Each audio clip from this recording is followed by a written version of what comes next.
Today I'm going to be working on this small Gilbert mantle clock.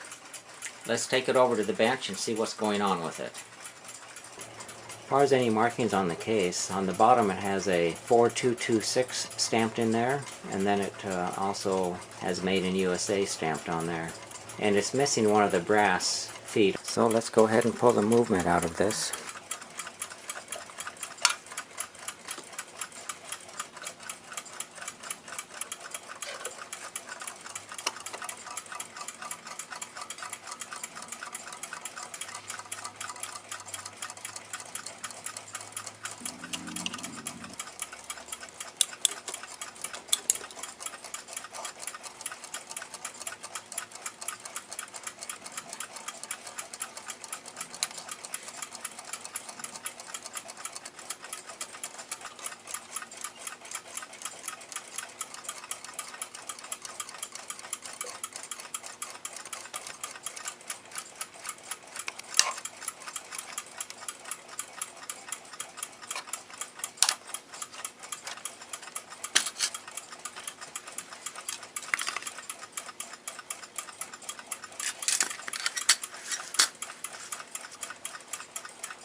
And it looks like it has a paper dial on it.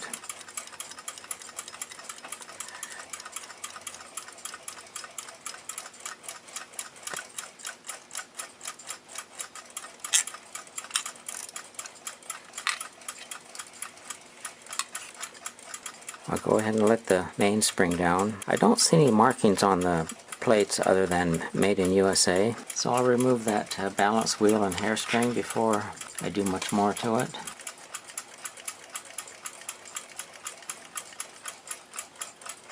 The wedge.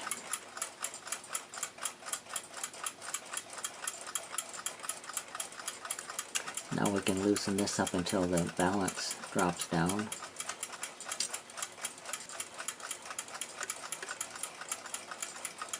Balance wheel pivots from here, they look pretty good.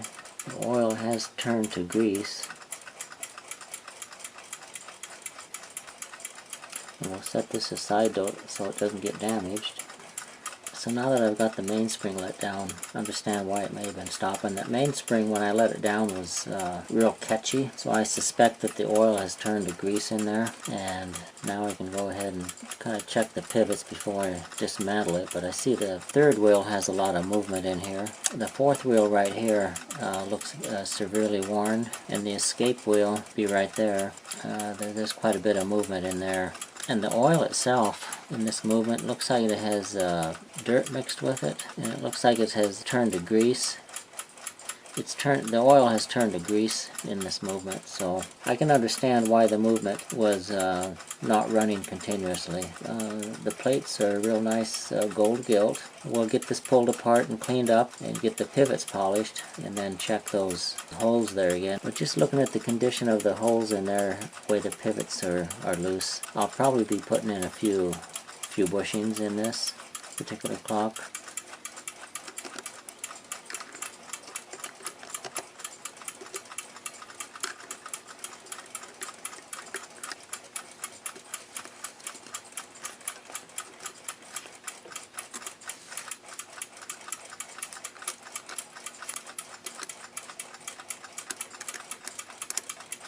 And to pull that rear knob off, I'll use this knob washer and a couple of brass pry bars.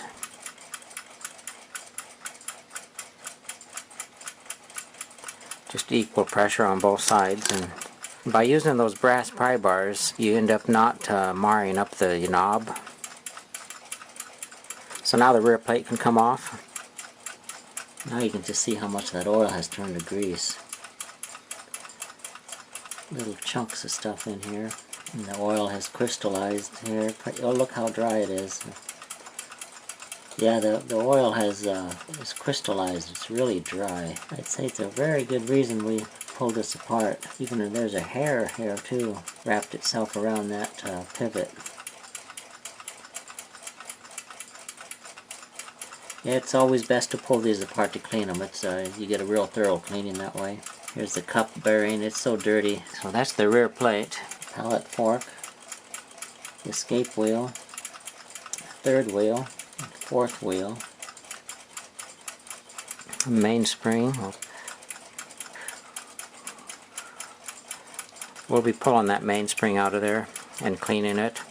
It was real catchy when I was letting it down. General condition is very dirty. There's a caked on oil here. Looks like the oil has solidified. Escape wheel, it too has a lot of really thick grease on it. Third wheel, from what I can see, the pivots look like they're fairly good. This pinion in here is full of dried up oil. And fourth wheel, very dirty. Well, we'll get these all cleaned up, polish the pivots that need polishing, and then reassemble it and check it for wear after that.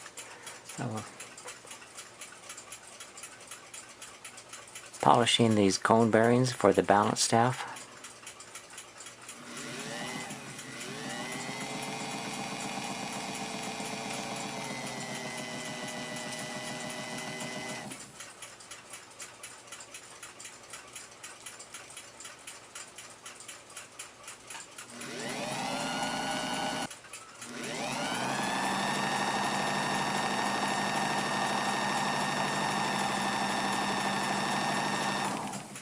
So I've got the movement cleaned, and I will be cleaning it again. It was quite dirty. Right now I'm checking to see what needs to be done as far as any bushings to tighten up those pivots. Right here we're looking at the third wheel and the fourth wheel and the escape wheel pivot. And you can see they're quite loose in there. Clock probably has a lot of hours on it. We'll check the other side. There again we have the third wheel, the fourth wheel, and the escape wheel pivot.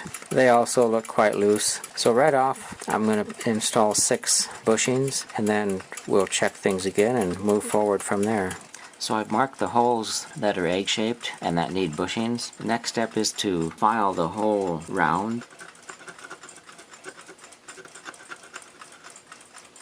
This hole filed out round, so it's no longer egg-shaped for the fourth wheel. It's now time to take a reamer and ream the hole out so that it's round. So here's the bushing that I made for the fourth wheel pivot. I'll be pressing this in. I always press them in from the back side, and I fabricate the bushings just slightly tapered. I press them in with a standard staking tool with the flat punch.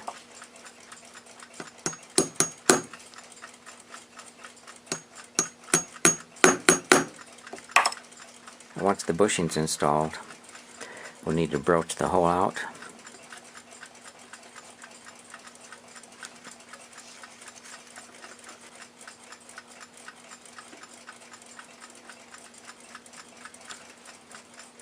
And fit the wheel to the broached out hole.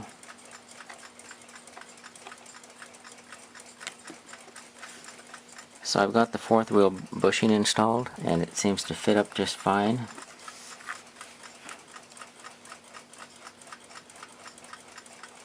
So I've got 5 more bushings to install, and then we can move forward from there. So I've got the 6 bushings replaced. Movement runs a lot tighter now. No more slop in the pivot holes. The next item I'm going to look at is the shaft on this pallet fork. It seems to be bent, so I just need to find exactly where it's bent and see if I can't straighten it out. If I can't get it straightened out good enough, I'll just go ahead and fabricate a new one. So what I found on this was somebody at one time has put some pliers on the shaft here. You can see where it's marred up a little bit. I don't know whether they were trying to get it to go in the pivot hole or just what was going on, but this shaft is now bent. So I'm going to mount this up in the lathe and see if I can't slowly get it to bend back where it's supposed to be. It seems like this section of the shaft is bent and this part here is straight, so I'm going to mount it up in this section here with the chuck and then see if I can't get that to bend back and see if I can't get it to be more trued up. So we'll get this pallet fork assembly mounted up in the lathe here, and I'm going to mark this with some blue where the bend is, just as a reference. Actually, I think I'm going to find a collet. Okay, I'll push this on here. It's not going to take much. Tighten that collet up on here.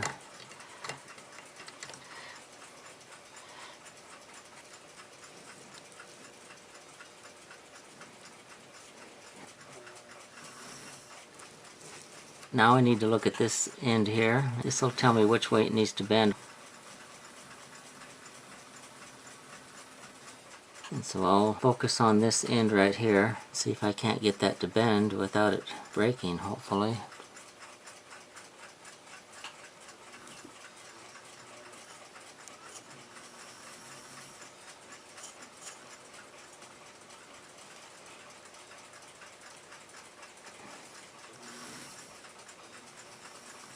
Okay, now it's getting closer.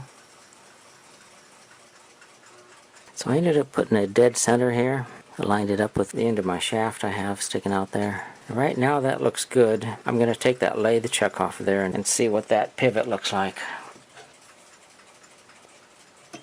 So that looks much better. Now that I've got it that close, I'm going to work on it just a little bit more. So I've got this straightened. The pivot has just a little bit of a bend in it. But now this does not rotate 360 degrees. It's a pallet fork, so it just sits there and moves back and forth. I'm going to go ahead and install it in the clock and see how it performs. And if it does okay, then we'll just go ahead and leave it. So I've got all the pivots polished and bushings replaced that need it. So it's now time to reassemble.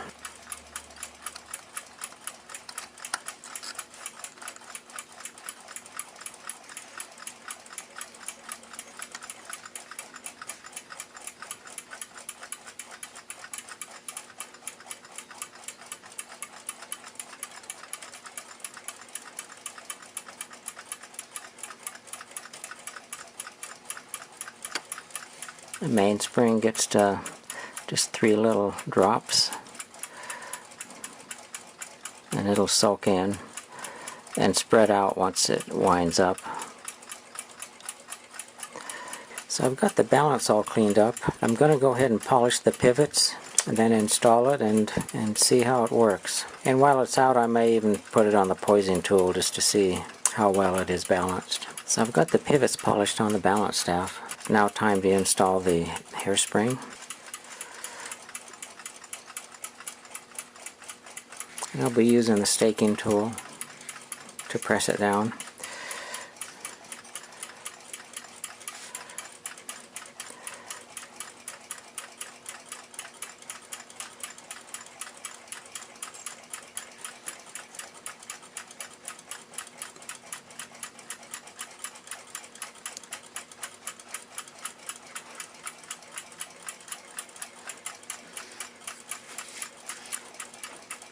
Okay, that's ready to install in the clock. So time to get that balance installed.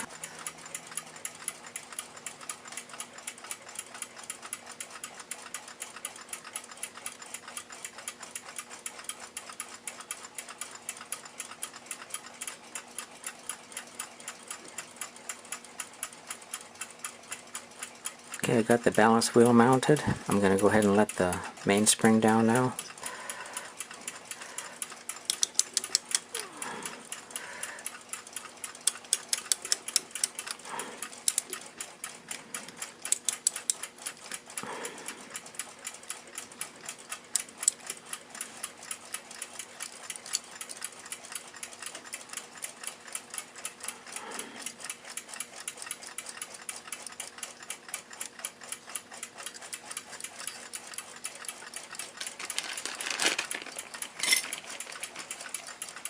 So it's running nice and strong. Took a while getting it going. These have an adjustable pallet fork in there. This steel part here that hits the impulse pin on the balance wheel there. It's actually adjustable. You can move it right to left, and it was just a little bit out of beat. I adjusted it a little bit to the one side and it just took off and it's running just great now.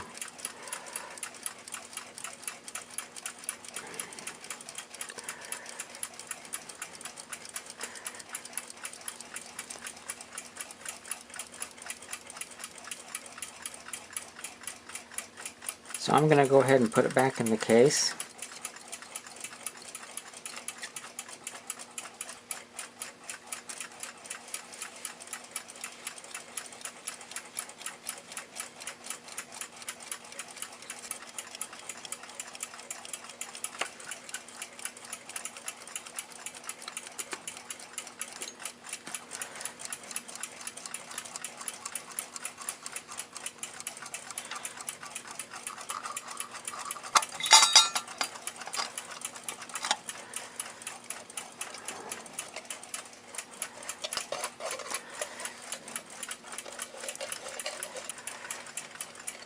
So it's running real good. One last item I need to take care of on this. That's on the bottom side. It's got 4 brass feet in there, but one of them has been replaced with a piece of wood. And and I'm going to need to fabricate a brass foot for it. So this is the replacement they had. It's a piece of wood, but I'm going to need to fabricate one of these brass foots for it. So I found a piece of brass. My large lathe is too large to use for the small of a part, so I use my large lathe to cut this piece of brass down so that it'll fit on my smaller lathe. So now I just need to kind of rough it out. And it's slightly bigger than the diameter of the foot, and I'll have to cut this down here about that thickness. And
so I've got the new foot made.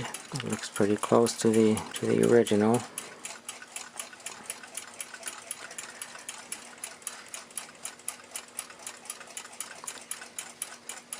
Put those in those old holes. I should just push right in.